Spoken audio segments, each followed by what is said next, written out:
akan memenuhi kewajiban saya sebagai Bupati Tasikmalaya, sebagai Wakil Bupati Tasikmalaya. Seorang pengusaha dengan inisial SG melaporkan dugaan pemerasan yang dilakukan Bupati Tasikmalaya terkait pengadaan hewan kurban untuk Hari Raya Idul Adha tahun 2025 kepada kepolisian.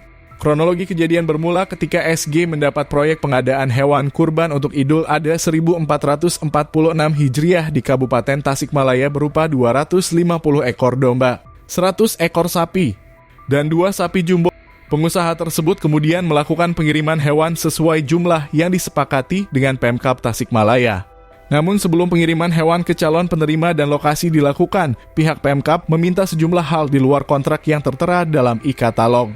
Beberapa permintaan tersebut berupa fee dengan alasan proses pencairan kepada pengusaha. Permintaan pertama dilakukan oleh Kabag Kesra sebesar 50 juta rupiah yang disebut sebagai kompensasi atas penempatan calon penerima dan lokasi. Selanjutnya, permintaan fee kembali diajukan Pemkab sebesar 3% dari jumlah hewan kurban yang ditetapkan.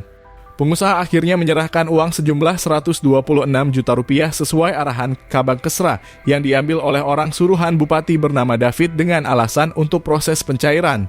Total uang yang telah diberikan kepada Pemkab sebagai fee untuk Bupati mencapai 225 juta rupiah.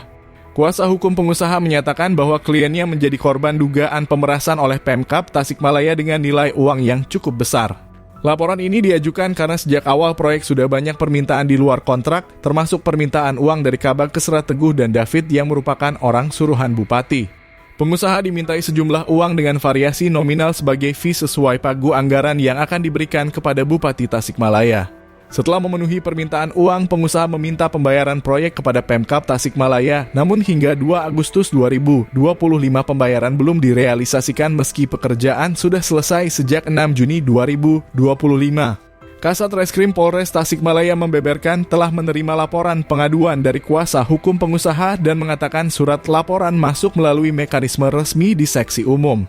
Sementara itu, Bupati Tasikmalaya Cecep Nurul Yakin dikabarkan tengah fokus membahas masalah BPJS, kesehatan, dan infrastruktur di Kabupaten Tasikmalaya tanpa memberikan tanggapan langsung terkait dugaan pemerasan tersebut.